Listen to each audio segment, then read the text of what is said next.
todos, sejam todos bem-vindos aí para mais uma palestra de Evangelho, mais um momento do nosso encontro virtual, né? Sejam essa noite, estamos unidos aqui pela tecnologia e pelas nossas vibrações, pelas nossas afinidades, né? Todos aqui pensando realmente nesse momento nosso, que é único, né? Cada segunda-feira, que a gente possa realmente vibrar em prol da nossa doutrina, em prol do nosso mundo, de cada um de nós, que seja realmente um momento muito proveitoso, né, para que nós realmente possamos sair desse papo, né, melhores do que iniciamos com a nossa conversa. Vamos então nos conectando aos nossos mentores individuais, a Deus, nosso Pai, Jesus, nosso irmão maior e mestre, aos nossos mentores da casa, o nosso querido mentor que nos acolhe, toda a equipe do Caritas que sempre nos envolve nesse momento, sempre está presente, saudando os nossos irmãos encarnados, assim como a todos nós que aqui estamos, reunidos em nome de Jesus, que é o mais importante. Lembrando, então, não está mudando aqui, peraí, tá. De deixar a água pronta aí para fluidificação, né? Deixa um copinho aí do lado. Nós sabemos que os nossos amigos vão colocar aí tudo aquilo que nós precisamos para esse momento que estamos passando, as dificuldades, e Deus sabe o que nós precisamos. Então deixem seu copinho de água fluidificada aí, fiquem confortáveis, se sintam abraçados virtual e fraternalmente por todos nós, nesse grande abraço do Caritas, nesse grande momento, como se estivéssemos juntos. E nós sabemos que estamos sendo abraçados por todos os nossos irmãos também. Então, nós vamos iniciar com a nossa prece, a prece de Caritas, nossa mentora, pensando realmente em cada palavra dessa prece, o que nós podemos elevar nosso pensamento para auxiliar a todos aqueles que se aproximaram hoje do Caritas ou foram trazidos ao Caritas também, os nossos irmãos desencarnados, que precisam tanto de um apoio, de um alento, a todos os nossos irmãos que sofrem, aos irmãos que perderam sua vida ou tiraram sua vida, nesses momentos tão difíceis. Então vamos meditar sobre a prece de Caritas, mas vibrando para que ela se expanda aí, essa luz que está representada aqui na tela, né, seja a luz da nossa vibração para todos aqueles que precisam.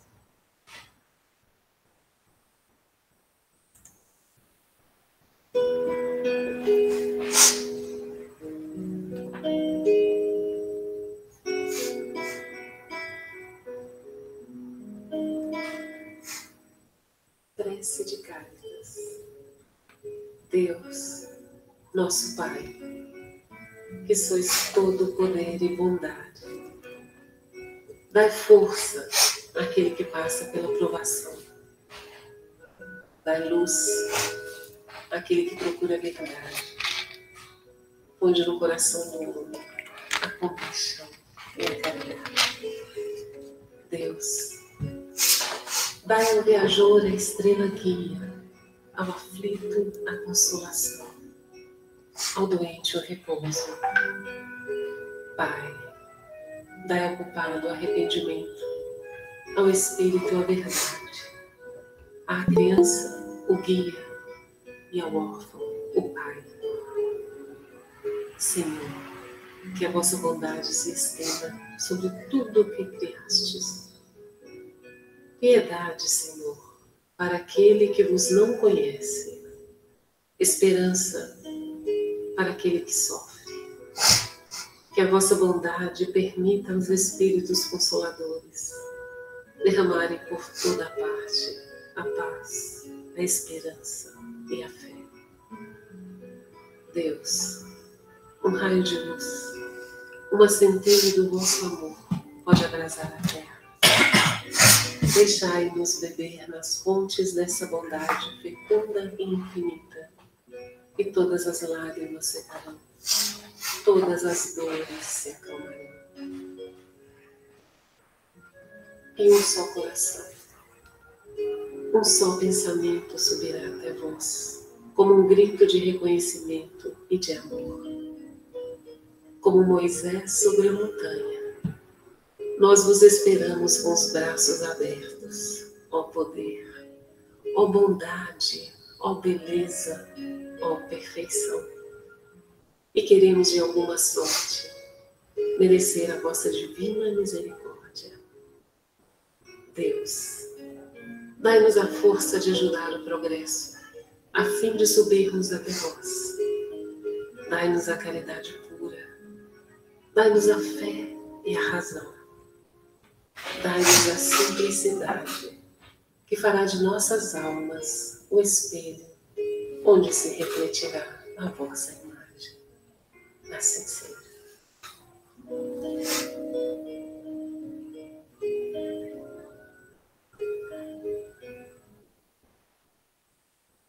Essa prece maravilhosa, ainda mais na voz de Elizabeth Lacerda, nos eleva, né? Nos deixa leves e nos coloca realmente nessa conexão tão importante com a nossa casa, os nossos mentores e principalmente com todo esse processo.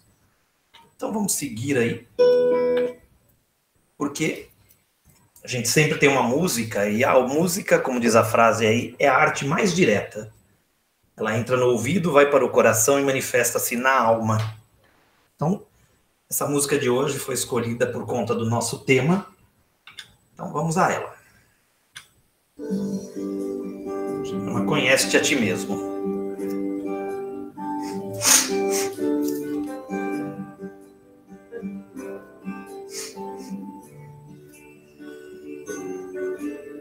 Conhece-te a ti mesmo, a verdade conhecerás. Veja como o mundo mais belo será. A sabedoria é chave da evolução. É preciso entender, superar a razão. Conhecer o mundo, conhecer você. É preciso crescer, autoconhecer. Tu és um mundo cheio de amor. Existe um universo lindo em seu interior.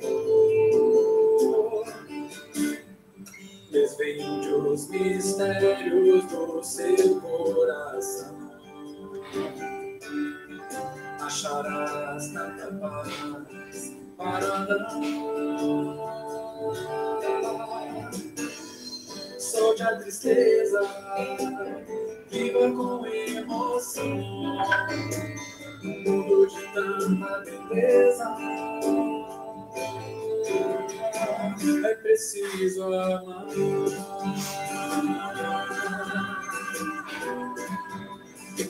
É preciso amar.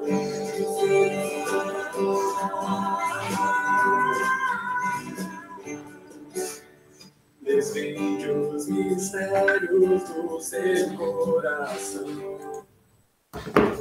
Desculpem. Deixa eu voltar aqui. Tá vendo, Val? Não deu certo não, Val. Aqui, ó. Se eu mexo aqui, eu saio da apresentação.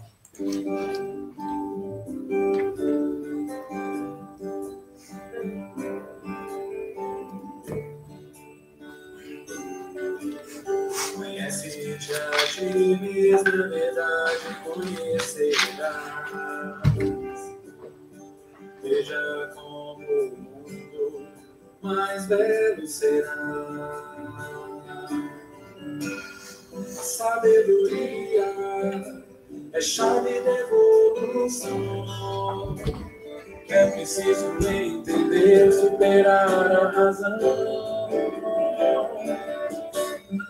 Conhecer o mundo, conhecer você. É preciso crescer, autoconhecer. Tu és um mundo cheio de amor. Existe um universo lindo em seu interior. Desvende os mistérios do seu coração.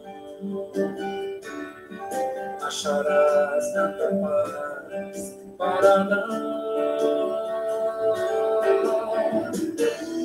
Solte a tristeza, viva com emoção. Mundo de tanta beleza, é preciso amar.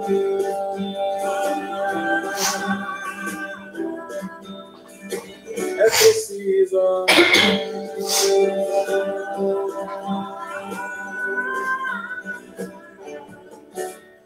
Desvende os mistérios do seu coração. Acharás tanta paz para dar.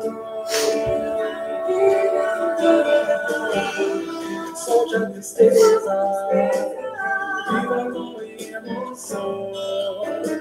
No mundo de tanta beleza, é preciso amar.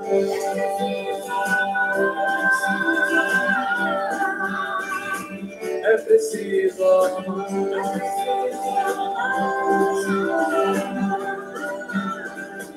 É preciso amar.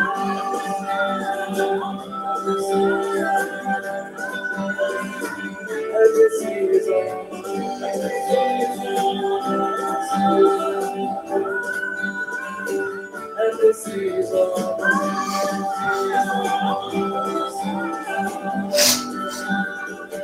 É preciso é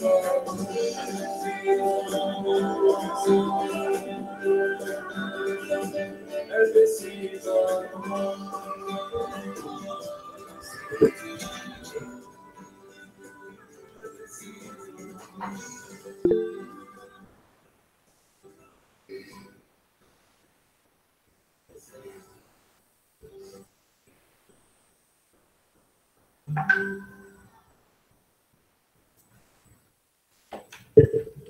Pois bem, pessoal. Então, essa música uma música diferente, eu também não conheci, hoje pesquisando encontrei, mas a mensagem é muito forte, é preciso amar, né? O autoconhecimento começa no amor.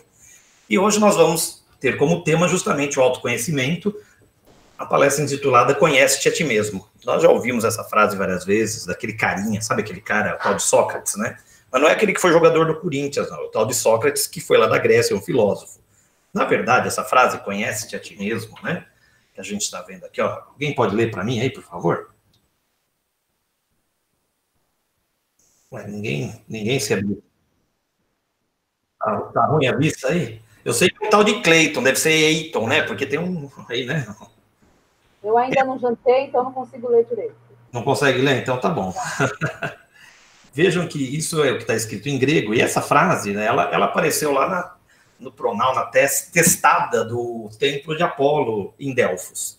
Então, essa máxima de Sócrates, que, na verdade, diz, conhece-te a ti mesmo e conhecerás o universo e os deuses. Então, quando as pessoas chegavam lá no templo de Apolo, em Delfos, lá na Grécia, eles deparavam com essa frase, lá na testada da entrada do templo. E aí eu pedi agora ficou mais fácil para a gente ler, né, gente? Essa garotinha aí, ela é bem famosa, né? E assim, é uma garotinha que nunca envelhece, né? A Mafalda está sempre jovem. Então ela está lá, conhece-te a ti mesmo. Bom conselho. Ah, mas hoje não me apetece fazer turismo dentro de mim. Porque é isso, na verdade, né? Conhecer a si mesmo é esse sentido de fazer um turismo dentro de nós mesmos. É nos olharmos com verdade, sem medo e prontos para o que der e vier. Porque quando a gente olha muitas vezes para nós no espelho, a gente começa a encontrar uma ruguinha a mais, a olheira aqui, aquelas coisas, a gente começa a ver que não tá tão 100%, né? Nós temos isso, o Nietzsche já dizia, né, que se você olhar dentro do abismo, o abismo olhará dentro de você, né? Para a gente citar um outro filósofo. Mas é essa questão que a Mafalda nos coloca. Conhece-te a ti mesmo é um convite para nos conhecermos no nosso íntimo, na nossa reforma íntima, no nosso desenvolvimento interpessoal, para podermos nos melhorar. Vejam que, mais uma vez, nós estamos falando de reforma íntima. Reforma íntima é igual reforma de igreja, né, gente? Nunca acaba, já perceberam isso, né? Você vai numa igreja, começou a reforma, sempre tem alguma coisa para fazer. Então, a reforma íntima é mais ou menos assim, não pode ser só de fachada, ela é um todo. Então, lá no Livro dos Espíritos, para a gente começar a pensar nisso, na pergunta 919, Kardec perguntou aos espíritos: qual o meio mais eficaz para nos melhorarmos nesta vida e resistirmos às solicitações do mal? E aí responderam: um sábio da antiguidade vos disse: conhece-te a ti mesmo.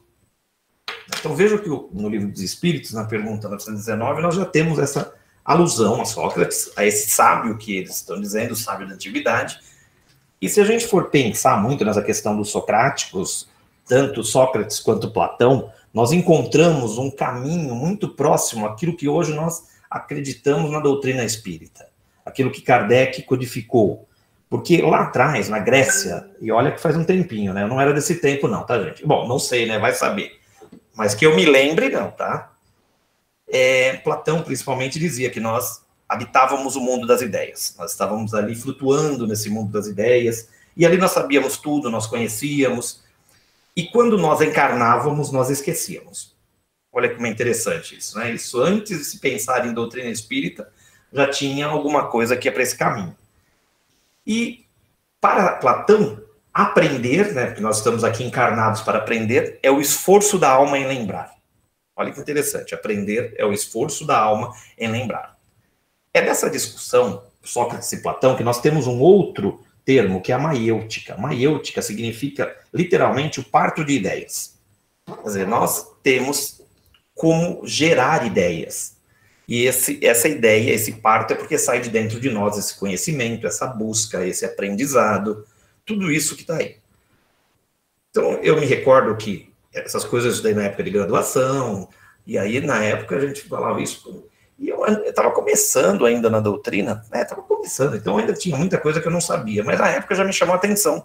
De repente eu estou aqui falando de reencarnação, quando nós reencarnamos, nós nos esquecemos, quer dizer, aquilo que... Mas será que eu magoei alguém? Eu estou de volta com essa pessoa? Não sei, não sabemos, né? Quando nós retornamos ao plano espiritual, aquilo é esclarecido. Então, veja, eu já notava ali uma similaridade com a filosofia, com Platão, com Sócrates, e essas questões que nós seguimos na doutrina espírita. Mas vejam que a melhor coisa para nós resistirmos às más inclinações, às paixões, aos vícios, ao que for, é quando nós nos conhecemos. Nós temos que saber os nossos limites. Então eu vou, não, a doutrina espírita diz que é pecado beber. Não, a doutrina espírita não diz isso, porque nós não temos uma cultura de pecado. O que nós sabemos da doutrina espírita é a lei de causa e efeito. Bebi demais, estou com dor de cabeça. Então, por que você está com dor de cabeça? Porque você bebeu demais. Então, você tem que saber qual é o seu limite para tudo. Para comer. Agora, por exemplo, né, durante esse período de pandemia, nós sabemos que uma grande companheira de cada um em nossas casas é a geladeira, né? Então, nós buscamos, então nós precisamos dessas pausas, né, desses processos, para nós realmente pararmos com aquilo que me faz mal. Nossa, eu comi demais, agora eu estou passando mal. Por que eu comi demais? Porque você foi glutão, porque você tem o olho maior que a barriga, né? O que eu brinco, aí comi com culpa, não comi com gosto. Então, nós precisamos pensar nisso. Como a resposta está aí, é uma resposta fácil, é só se conhecer. Mas se fosse tão fácil quanto a frase, né, que nós decoramos tão rapidamente, conhece-te a ti mesmo? Então, gente, quando nós começamos, será que nós, por sermos espíritas, já nos conhecemos? Nós somos espíritas, gente, já estamos evoluídos, estamos à frente, não é isso? Eu sou médium, ó. Então já estou evoluído, já posso ir para frente. Vocês não acham, gente, que a gente já está evoluído? O que vocês acham? Que nós todos já nos conhecemos? A Dir, né? A Dir brincava com isso quando no início lá do Semeador, né? E ela falava que no momento de reencarnação nós estamos na fila e perguntam assim: você quer ser médium ou aleijado? Médium, né?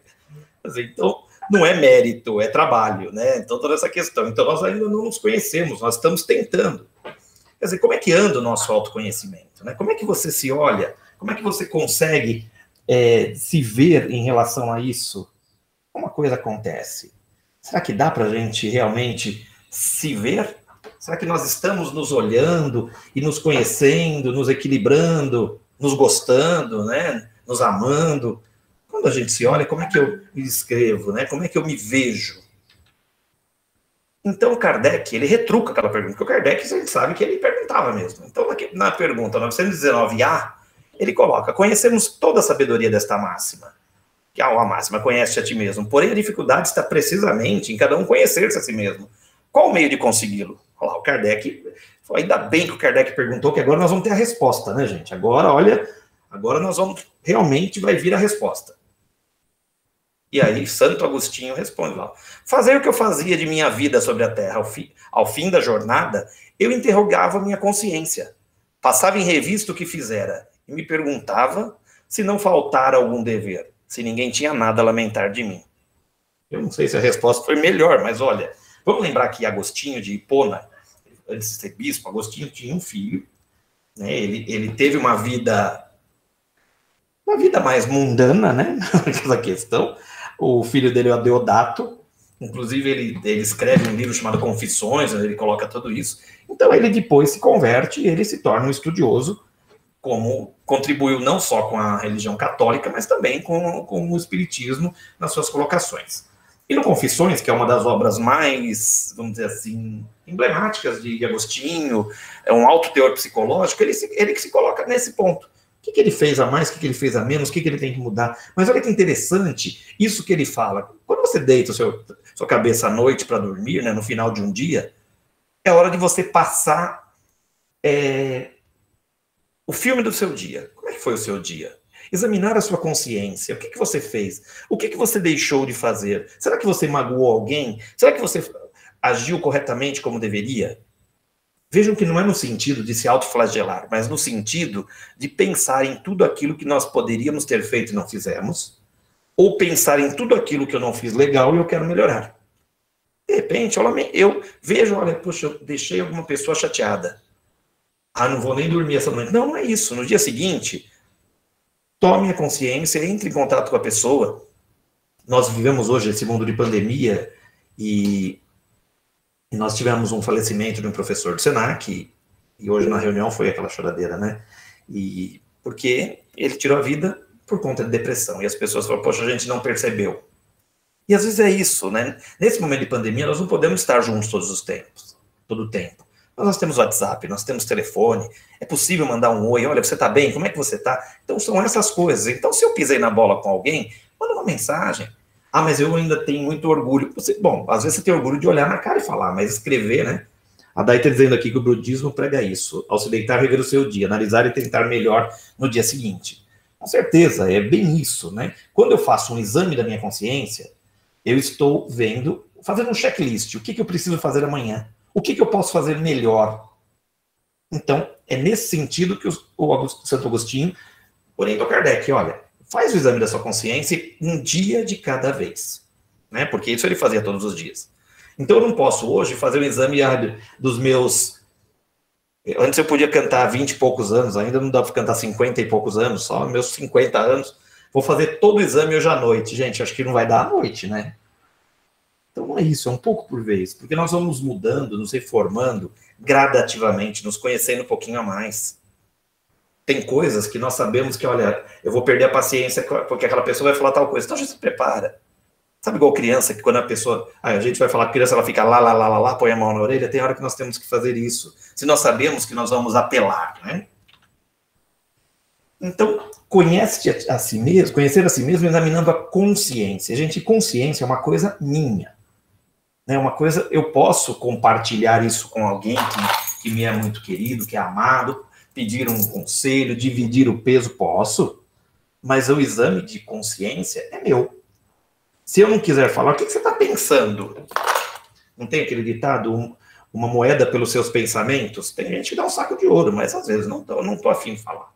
Tudo tem seu momento. E tem aquele momento que a gente despeja tudo de uma vez. Então, esse é um processo seu. Ninguém vai te julgar. Bem, vamos lembrar lá? Mulher, vai, não peques mais. Quem te julgou? Eu não te julguei. Vai, não peques mais. Então, ninguém tem esse poder, vamos dizer assim, de nos julgar. E se nos julgarem, nós temos que lembrar que nem Jesus julgou. Então, esse é um processo interno. É o auto-perdão também que é necessário aí. Então, nós precisamos pensar dessa forma. E aí, como fazer? Será que tem uma receita de bolo, gente? Alguém conhece uma receitinha de bolo aí? Bolo de autoconhecimento, bolo de conhecer-se a si mesmo, com um sabor, sei lá, churros. Alguém conhece? Será que existe uma receitinha de bolo? Será que tem algum curso? O que vocês acham? Tem um curso para isso?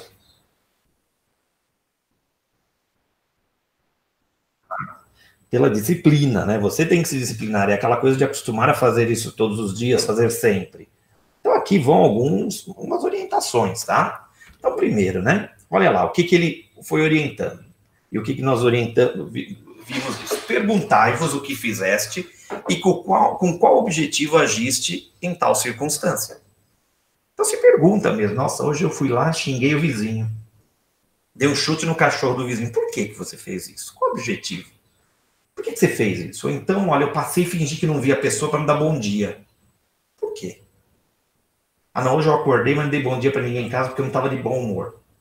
São coisas bobas assim que eu estou falando, né? Mas às vezes no trabalho isso acontece, nesse processo de confinamento lá, né? A gente tudo isolado. Conviver não é fácil. Mas a gente sempre fala, ah, conviver com outro, com fulano é difícil. Mas você já parou para pensar o que o outro pensa de você? Ó, estamos dizendo que, Val, a Regina, que é uma participante, está querendo entrar e disse que não tem permissão. Chegou para você aí? Vou pedir, a Rose que está falando, vou pedir para... Rose, manda de volta de novo, se puder aí, o link para ela. Às vezes acontece isso, Val, nas interações que eu faço, aí eu tenho que sair e voltar, o dono da sala, sabe? Umas coisas que não dá para entender. As coisas da informática, né? Então é isso, quer dizer, eu preciso realmente pesar, mas pesar não é no sentido de, novamente, de autoflagelar-se, de perder o sono, é no sentido leve de reflexão. Isso que nós temos que aprender a fazer. Se eu errei porque não sabia. Então, peraí, agora eu sei, eu vou procurar não errar novamente. Então, buscar tudo isso. A outra questão que Santo Agostinho falava é se fizeste alguma coisa que censurais em outrem. Quer dizer, é sempre fácil a gente apontar os erros do outro, condenar, exigir que os outros façam correto, o outro pisou na bola. Mas, se eu reconheço o que o outro fez de mal, de errado, eu estou reconhecendo algo que eu também possuo. Muito mais fácil apontar o outro. Mas eu preciso também me lembrar. Lembra, né? Uma mão apontando para frente, o sinal de apontar o dedo tem 3 para trás, né? Então nós precisamos pensar isso. Quer dizer, será que eu fiz algo que eu não gostaria que o outro fizesse? Porque tem isso, eu falo para o outro, olha, eu não quero que você faça tal coisa, mas eu vou lá e faço. Ó, veja se ela está entrando com o Gmail de uma escola ou empresa, porque... Não, eu acredito que não, Val, ela é autônoma, né? Renata, ó, a Giovanni também falou que a Renata também não está conseguindo entrar. Engraçado, a Renata estava na sala, caiu, então não está voltando? Estranho, né, Val? Outra questão, né? Se você fez alguma coisa que não ousaria confessar. Ah, eu fiz, mas não falo para ninguém. Então, peraí, por que você fez? Falta coragem para você assumir o que você fez? Ou você fez sabendo que aquilo era errado? Quer dizer, você tem que ter o seu questionamento ético. Aquilo que as avós, minha avó falou isso a vida toda, né? Não deseja para o outro o que você não quer para você. Se você falar, deseja mal para o outro, volta para você. São essas questões éticas, né? Se eu fiz alguma coisa que pode prejudicar o outro, ou mesmo me prejudicar, e eu não quero nem falar sobre isso, eu quero jogar para baixo do tapete, então eu tenho que questionar por que eu fiz. Vejam que esse caminho que Agostinho propunha é um caminho para a gente refletir, não é um caminho fácil, realmente. Nenhum processo de autoconhecimento é fácil. Mas nós temos que pensar, quer dizer, o que eu não quero que o outro faça, mas se eu fiz, espera aí. São coisas, por exemplo, né? Eu vou dar um exemplo bobo. Na sua casa tem lá, você abre a sua lata de bolacha. Bom, falar lata de bolacha, gente, já começa a entregar a idade, né? Vocês sabem disso. E aí você tem lá 2 bolachas. E você e outra pessoa na sua casa. Aí você reclama que num outro momento a pessoa abriu a lata de bolacha e comeu as 2 e não deixou uma para você. Aí você fala assim, agora é minha vez. Peraí. Se você está questionando o que o outro fez de errado e você vai cometer o mesmo erro, aí você vai ter coragem Eu lembro aquelas coisas de... Aquele programa Me Conta o Segredo, lá do João Kleber, né? Vou contar o segredo. Ó, gente, vocês também fiquem até o final da palestra que eu vou contar o segredo, né? E eu lembro uma vez que aquilo, gente, aquilo prende a atenção. Eu falei, gente, o que é isso, né? E eram duas irmãs brigando. E aí, no final, o segredo é assim, eu aluguei a garagem e não dei metade do dinheiro para você. Quer dizer, ela não queria contar, então teve que ir lá no programa, aquele mise-en-scène todo, a gente sabe. Mas é isso, né? Se eu fiz alguma coisa que eu não consigo dizer que eu fiz, eu preciso pensar se valeu a pena ter feito ou se eu faria novamente. Se eu fiz porque eu não pensei, errei, ok, mas vamos agora refletir para melhorar isso da outra vez. Se aprovesse a Deus, olha isso, gente, me chamar neste momento em que estou lendo esta página, entrando no mundo dos espíritos, onde nada é oculto, eu teria que temer de alguém? Quer dizer, se Deus chegasse e falasse assim, ó, tá na hora, vamos embora. Como é que ficaria a situação se nós morrêssemos nesse momento? Quer dizer, se chegou a nossa hora, eu teria medo de retornar ao plano espiritual porque faltou alguma coisa, porque eu pisei na bola, não consertei alguma besteira que eu fiz. E aí é isso, né? Se eu começar a pensar dessa forma, as minhas atitudes vão mudar. Porque não adianta, algumas coisas, né, que a gente vê, você está dirigindo, alguém jogando coisas pela janela do carro. Se a gente for analisar isso, todos nós já vimos isso, ou talvez já fizemos isso, porque esse hábito, né, vamos dizer assim, do saquinho de lixo no câmbio do carro, de nós guardarmos para jogar depois, não é uma coisa tão antiga, gente, é uma coisa, vamos dizer assim, de uns 20 anos para cá, vamos chutar assim. Então, mas quando a gente vê isso, eu não quero mais. Então, a mesma coisa, peraí, se eu já sei que isso não é legal, então eu estou me conhecendo melhor, vou maneirar.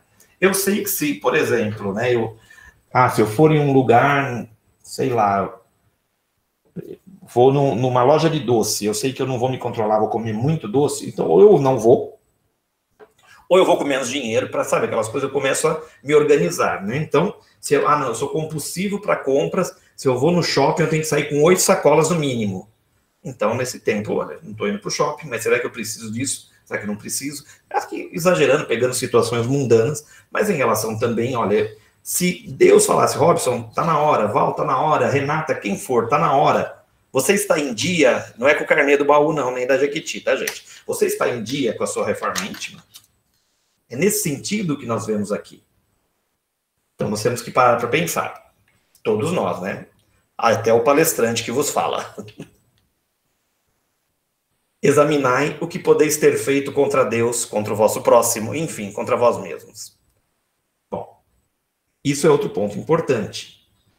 Nós discutimos as nossas relações amorosas, profissionais, familiares, mais ou menos nessa ordem, né, gente? Ou não necessariamente nessa ordem. E aí a gente tenta, nas DRs, se ajeitar, ficar numa boa. Mas na relação com Deus, muitas vezes, entre tapas e beijos, a gente não para discutir. Sabe por quê? Porque a gente tem um comportamento mimado com Deus. Quando a gente vai falar com Deus, é aquela criança mimada que está pedindo tudo, e o pai não deu, fica de bico. Gente, se Deus não nos deu nesse momento, é porque nós não merecemos ou não precisamos ainda. Porque Deus sabe tudo que nós precisamos. Então, quando nós fazemos algo contra Deus nesse sentido de birra, não, olha, eu não consegui o que eu queria, eu não vou mais no centro, eu não vou mais na igreja, eu não vou mais... Porque isso é muito comum. Essas revoltas, essa birra infantil. Por isso que eu costumo brincar que Deus deve rachar o bico das nossas atrapalhadas. Ele fala, não, gente, eu fiz tudo direitinho, é o que eles estão fazendo. E ele, como um pai amoroso, ele deixa a gente fazer atrapalhada. Ele não vai puxar a orelha, vem aqui. Não, ele vai ver a gente ali. E a hora que a gente fala, Deus, ele estende o braço e nos abraça. Então nós temos que mudar um pouquinho isso no nosso dia a dia. Entender que nem tudo vem no momento que eu quero, mas no momento que eu preciso. E aquilo que está dentro do meu merecimento. Então, muitas vezes, quando a gente fala assim, fecha a mala véia, né? Não seja realmente tudo isso. Nós precisamos ter esse espaço, ter essa questão de uma forma mais tranquila para nós podermos realmente viver em companhia com Deus, em companhia dessas questões todas, né? Então, como é que nós lidamos com isso, né? Como é que nós estamos trabalhando com essa questão de Deus? O que está acontecendo conosco? Será que nós estamos dando conta de tudo aquilo que nós gostaríamos de fazer? Então, algo para a gente pensar aí, né? Bom, agora eu consegui fazer o negócio lá, vamos ver se vai dar certo. Mas voltou aqui. Agora deu. Então, vamos pensar, né? Primeiro, nós temos que ter uma visão clara de quem somos. Realmente, quando nós nos olhamos no espelho, está claro quem nós somos? Ou a gente está usando uma máscara? Porque é normal usar as máscaras, né? A persona, o ser social, aquele que nós representamos na nossa sociedade, na nossa vida. O que é preciso reformar, né? O que nós precisamos reformar, gente? Será que é só fazer um botox, um peeling, como é que chama, os outros tratamentos estéticos e tudo isso? Pintar o cabelo, cortar o cabelo, tudo isso, tudo externo. Vou usar aquela roupa chique, com marca, para eu poder ser notado. As minhas roupas eu tenho que mudar, eu quero mudar meu estilo. Mas tudo externo, interno, o que eu preciso reformar? Porque vamos lembrar que essa questão externa, ela vai ficar aqui, né, gente? Ela vai decompor, vai estragar. Mas agora o que eu sou internamente, o meu espírito, o eu espiritual, que é o eterno, esse não necessita de nada disso. E aí, será que se a gente refletir mais um pouquinho no passo a passo, talvez facilite o nosso caminho? Vamos tentar? Então, olha, Kardec já nos dá um alento, fala, putz, porque tudo isso que o Robson falou, acho que eu estou ferrado nessa encarnação. Não, olha lá. Reconhece-se o verdadeiro espírita pela sua transformação moral e pelos esforços que emprega para domar suas inclinações más. Então, bom, todo mundo tem jeito. Eu posso estar pisando na bola agora, mas eu falo, opa, peraí, eu preciso mudar. Preciso me livrar disso, eu preciso melhorar o meu ser, preciso melhorar o meu jeito de agir. Então, esse é o verdadeiro espírita. Porque o verdadeiro espírita não é aquele que está pronto. Quem precisa de médico são os doentes, e não os sãos. O verdadeiro espírita é aquele que constantemente está buscando o aprendizado, o estudo,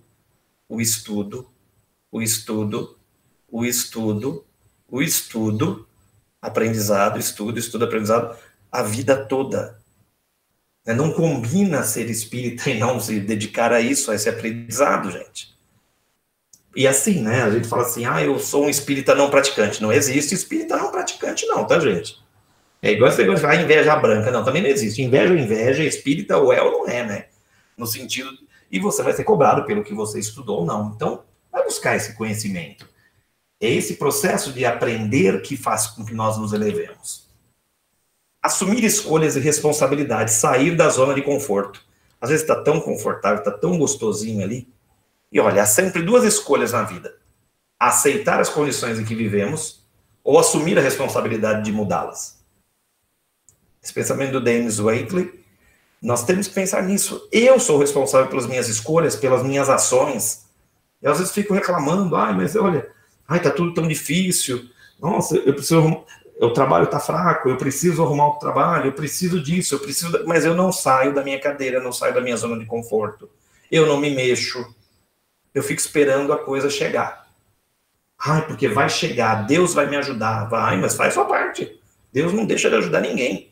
Agora, se você não buscou e não alcançou, é porque você é o responsável por isso. Né? Aquela piadinha infame lá do Salim, Deus ajuda Salim a ganhar na loteria. Deus ajuda Salim a ganhar na loteria. Aí uma hora Deus perdeu a paciência e falou, Salim, pelo menos compra o bilhete, né? Isso, nós temos que fazer a nossa parte. Nós precisamos dessa questão.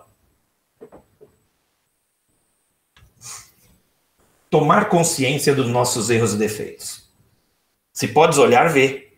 Se podes ver, repara. Olha aí o Saramago, né? Gente, não adianta, e assim, todos nós sabemos que não adianta eu ou qualquer outra pessoa na orientação, no dia a dia, chegar para essa outra pessoa e falar assim, olha, você tem que melhorar nisso, nisso, nisso. Tem pessoas que vão até ouvir na hora. Outras vão falar, até parece que me conhece. A gente sabe que o ser humano é assim. Não adianta ninguém apontar os meus erros. Eu preciso ver os meus erros. Por mais que a gente fale ouça de pais, fale para filhos, ouça de amigos, fale para amigos, não resolve se a pessoa não se conscientizar do que ela está fazendo errado. E esse é o primeiro passo para o acerto. Reconhecer o seu erro e buscar melhorar. Arrumar o seu defeito. Quer dizer, mudar a sua forma de agir. Então, toda essa questão é importante.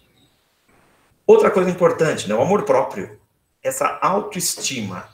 Nós precisamos desenvolver o nosso amor próprio.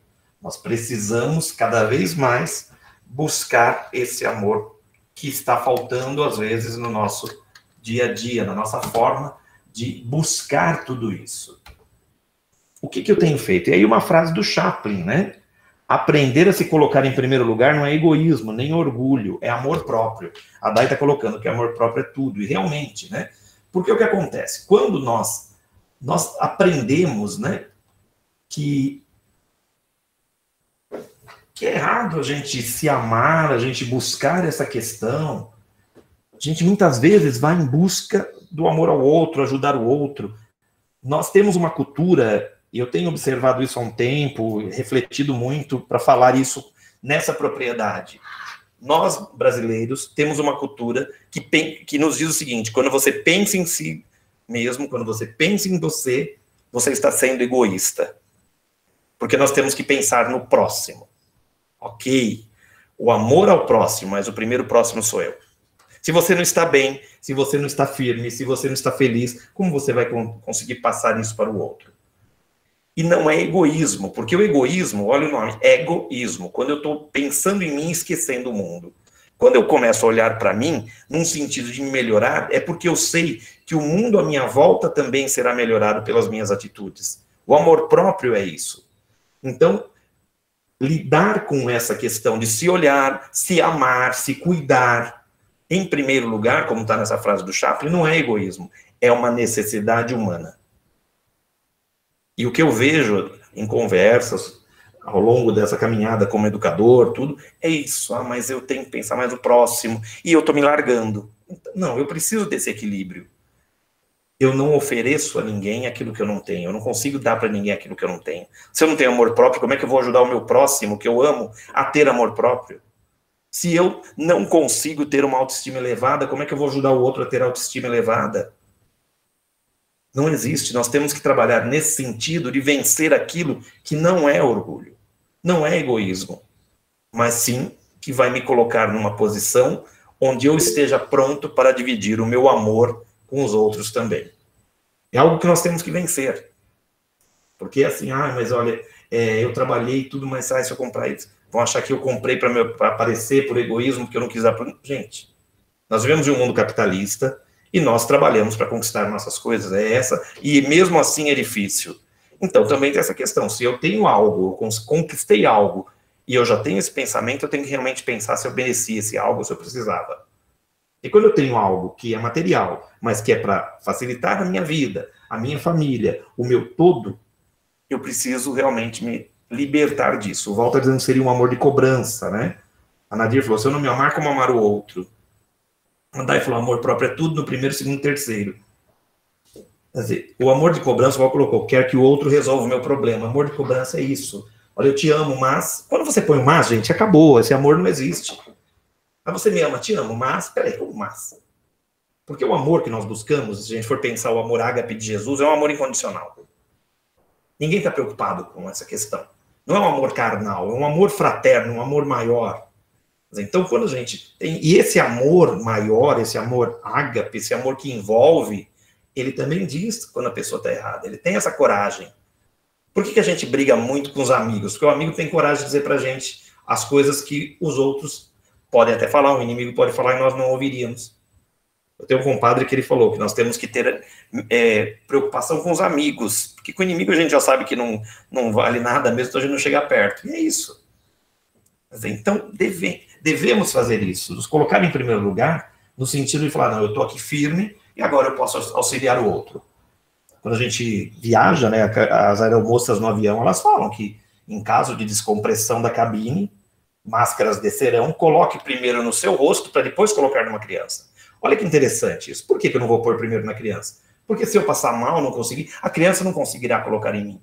Então eu ponho rápido e vou colocar na criança. Então eu preciso olhar para mim. Não é egoísmo, é uma coisa para a vida. Vamos pensar nisso. E aqui, gente, deixa eu só ver se está aqui. Não, deixa eu... Eu vou trazer uma história para vocês, o homem que não era feliz, que foi adaptado desse autor G. Papini. Era uma vez um homem que não era feliz, porque achava que ali onde morava não era o seu lugar. Um dia resolveu sair pelo mundo à procura de felicidade. Fechou a pobre casa e partiu com a disposição de percorrer todos os caminhos da terra, sem descansar, até encontrar o lugar de ser feliz. Onde chegava, ele reunia um pequeno grupo a quem explicava os planos que tinha para ser feliz. Afirmava que seus seguidores seriam felizes na posse de regiões gigantescas, onde haveria montes de ouro. Mas o povo lamentava e ninguém o seguia. No dia seguinte, novamente ele partia. E assim foi, percorrendo cidades e cidades, países em países, anos a fio. Mas um dia percebeu que estava ficando velho, sem ter encontrado a terra da felicidade. Seus cabelos tingiam-se de branco, suas mãos enrilhadas, roupas esfarrapadas, calçadas aos pedaços. Além disso, estava tão cansado de procurar a felicidade, tão inutilmente. Enfim, parou frente a uma casa antiga, janelas de vidro já quebrados. O mato cobrindo o canteiro do jardim, poeira invadindo salas e quartos. Lá dentro, os pardais haviam construído seus ninhos. E de logo ele pensou que naquela casa desprezada e sem dono, ele edificaria a sua felicidade. Arrumaria o telhado, colocaria novas janelas e vidros novos. Cuidaria do jardim, pintaria as paredes, as portas e cantaria a canção da felicidade. Foi aí que ele tomou uma decisão. Vou tratar de ser feliz aqui. E o homem, cansado de tantos caminhos, foi andando até chegar ao portão do jardim. Atravessou, empurrou a porta da casa e entrou. Mas, de repente, parou e ficou imóvel, qual estátua de pedra. Aquela casa era a sua própria residência que ele abandonara há tantos anos à procura da felicidade. Então, gente, essa história nos faz refletir sobre as nossas buscas. Muitas vezes nós achamos que a felicidade não está onde estou, que a felicidade não está próxima de mim. Eu saio buscando e deixando para trás aquilo que eu não soube valorizar, aquilo que eu não aprendi a valorizar. E nessa busca eu me desgasto, eu me canso, eu desaprendo, eu sofro e às vezes eu me perco. Uma outra história diz que existia um monte muito difícil de escalar. Muito difícil mesmo. Alpinistas do mundo todo tentavam e não conseguiam. Foi um dia que chegou um senhor, meio ermitão, sabe, esses cabeludos, barbudos, aquelas roupas meio surradas, e ele disse a todos lá embaixo: eu vou subir até o topo do monte. Deram risada, né? Os alpinistas, com todos aqueles aparatos, não conseguiam, e ele ali só com o seu cajado. Mas ele olhou para um lado, olhou para o outro e seguiu em frente. E eles ficaram olhando. Ele subiu e foi subindo. Foi subindo até que de longe só se via ali um pontinho. Com os binóculos continuaram seguindo esse homem que no final da tarde, assim, umas 4, 5 horas, vamos dizer assim, uma caminhada de umas 6 horas, ele estava lá em cima. Lá em cima ele olhou para um lado, olhou para o outro e se pôs a descer. E como a gente sabe, para descer todo santo ajuda, ele desceu mais rápido. Quando chegou lá embaixo, estava todo mundo embasbacado olhando para ele. Falaram assim: mas ele não tem nem o que falar para o senhor. Nós, com todos os aparelhos, nunca conseguimos. E o senhor subiu tão rápido e tão fácil. Não, ele falou: mas a subida é muito fácil mesmo. Não, mas a subida não é fácil. É muito fácil. Por que o senhor acha fácil? Eu acho fácil subir esse monte que meu coração chegou lá primeiro. Meu coração já estava lá. Então é isso que nós temos que buscar. Nós muitas vezes buscamos a felicidade, o autoconhecimento fora. Hoje em dia, no nosso mundo, o que mais tem é guru. Né? Guru tem um monte. Cada um dando a fórmula da felicidade dele, né? É muito engraçado quando nós vemos esses grandes gurus ganhando dinheiro, ensinando a fórmula para ser rico, a fórmula para ser feliz. É o que eu falo em relação aos livros de autoajuda. Eu gosto, é uma literatura que eu sempre li. Mas eu posso dizer que 99% dos livros de autoajuda te ensinam a não ser você, a ser o outro. E aí você se frustra, que você nunca vai ser o outro, você tem que ser você. Você tem que ser você com seus defeitos, com seu chulé, soltando pum, roncando quando dorme, comendo demais, reclamando, mas se amando, aprendendo a lidar com você. Porque às vezes, gente, o azedume a gente precisa pôr pra fora. Mas não o outro, né? A gente vai aprendendo a lidar com o azedume. Sabe aquela coisa da aula de química? Se é ácido, põe uma base, a gente precisa fazer isso conosco. Mas a busca é sempre nossa. E como nessa história, nós buscamos, e muitas vezes não achamos. Então, em síntese, gente, tudo isso, nós estamos falando de reforma íntima. A reforma íntima está ligada ao ato de aprender, ao ato de se superar, a busca desse autoconhecimento e, consequentemente, uma evolução. É algo que nós vamos fazer a vida toda. E quando eu falo a vida toda, não é essa só, tá, gente? É a nossa eternidade. Nós continuaremos buscando o aprendizado, por isso que o estudo é necessário. Ah, mas eu não gosto de ler, tá na hora de parar de falar isso, né? Tá na hora de começar a superar isso também. Né, Ju? Os mensageiros que o digam, né, Ju?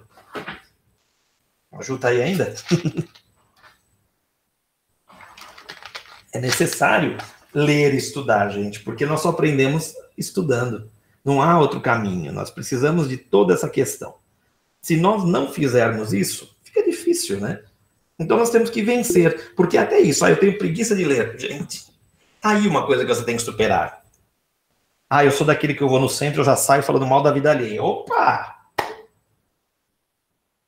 que adianta você tomar passe, vibrar pelo bem do mundo e sair falando mal do vizinho que sentou do seu lado? Agora não pode nem sentar do lado, né? Mas nós temos todas essas questões, acontecem. Não é porque nós somos espíritas que isso não acontece. Mas a quem mais for dado, mais será cobrado. Então, nós temos essa capacidade. E aí eu gosto muito da Joana de Ângeles, para nós pensarmos nisso, né? Aprofunda a autoanálise e tenha coragem de desnudares perante a própria consciência. Joana de Ângeles, a mentora do nosso querido Divaldo, né, que aula, ela dá essa pecada. Ela e o Emmanuel estão ali, né? Porque ela vem também com essa questão muito profunda do aspecto psicológico da coisa. Quer dizer, a hora que você está ali em frente ao espelho e se desnudou para entrar no banho, não se esqueça que você está olhando para a sua própria consciência. Nós vamos pensar nisso. Quer dizer, nós às vezes nos achamos. E nesse de se achar é que nós nos perdemos. Vamos pensar nisso, conhecer. Como nós podemos nos conhecer melhor? Buscando esse processo, essa autoanálise, essa reflexão profunda, esse olhar carinhoso para conosco, para os nossos erros, mas sempre a coragem de aprender algo novo e mudar a forma de agir. Então aqui tem as fontes que nós pegamos, né? O Livro dos Espíritos, essa revista literária Espírita Delfos também, entre outras coisas. E antes do nosso encerramento, eu queria saber se alguém quer falar alguma coisa, quer comentar. Valtair, eu gosto de falar mal do palestrante. Val. A palavra é de vocês, gente. Não, eu vou fazer chamada oral, hein? Deixa eu ver aqui quem que eu vou chamar primeiro. Vendo aqui. Olha lá, agora ficou todo mundo quieto. Ó. Ninguém quer falar nada? Olha, gente, eu sou ciumento. O Val sabe disso, a Cíntia sabe também. Meu filho tá aí. Quando nas outras palestras vocês falam, por que na minha não? Vou ficar ciumento. Provavelmente você vai falar, tá louco, tô valendo mais nada mesmo, hein?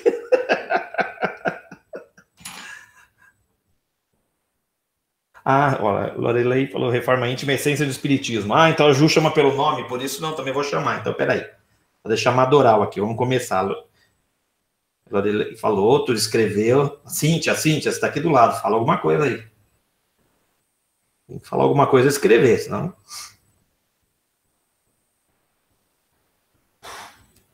A Cris. Oi, Val. Val? Fala.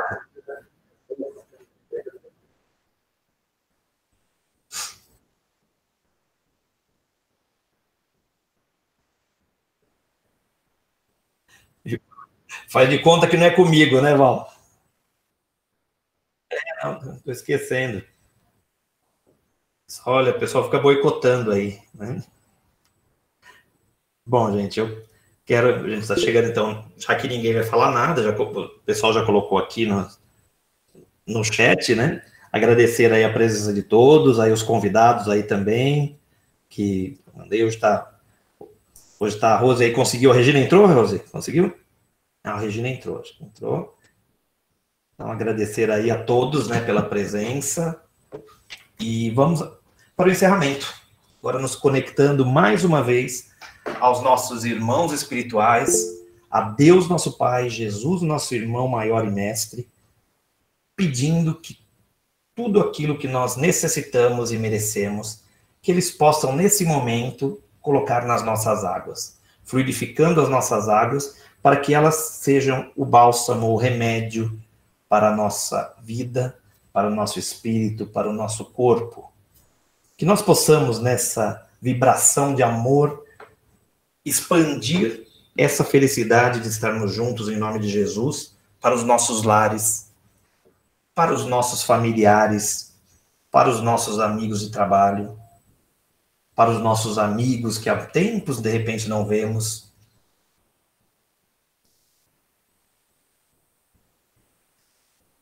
E gratos que somos por aquilo que recebemos, vibremos em prol do nosso planeta.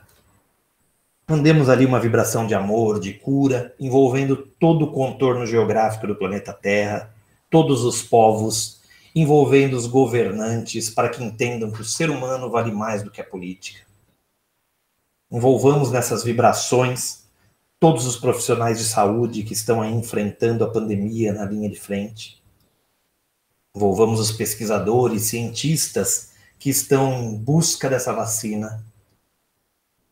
Vibremos pelo sucesso, vibremos pela vida, vibremos pelos irmãos que se encontram nos leitos de hospitais ou em casa, acometidos por essa doença, vibremos pela família que adoece junto, que sofre junto,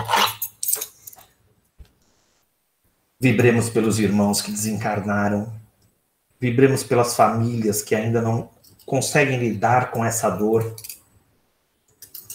vibremos pelos nossos familiares, nossos pais, nossos irmãos, nossos filhos. Vibremos por aquelas pessoas com as quais ainda temos alguma rusga. Ainda não gostamos tanto, o que é normal. Mas que vibremos por essas pessoas para que elas também recebam o melhor. Por último, sem nenhum constrangimento, vibremos por nós mesmos, para que possamos continuar a nossa caminhada rumo à evolução espiritual, à reforma íntima, ao nosso autoconhecimento, para que possamos contribuir com a construção de um mundo melhor. E assim, pedimos licença aos nossos amigos do plano espiritual para o encerramento dos trabalhos dessa noite. Que possamos nos reunir em breve, envolvidos pelo amor de Cristo e de todos os nossos amigos espirituais. Se conosco, Mestre amado Jesus, hoje e sempre. Que assim seja, graças a Deus. Nós não vamos nem o nosso lema vai ser falado, Val, pelo jeito, né? Força, amor e fé. Então vamos lá. Força, amor e fé. Vamos fazer junto? Então, Força, amor e fé. Tem que falar 1, 2, 3 primeiro, senão não dá. Muita paz a todos. boa noite, Robson. Estar juntos em um outro momento. Boa noite, Robson, graças a Deus. Boa noite. Boa noite a todos, muito obrigado. E que possamos em breve estar juntos novamente. Amém. Boa noite para todo mundo. Boa Boa semana. noite. Boa noite. Beijo. Você tem uma filha que acabou me mouse.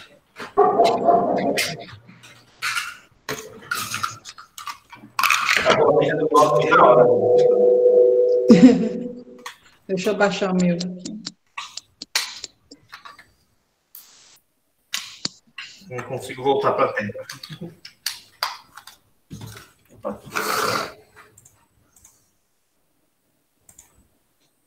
Todos bem?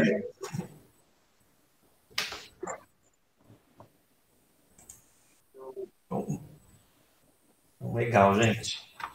Vou sair aqui também do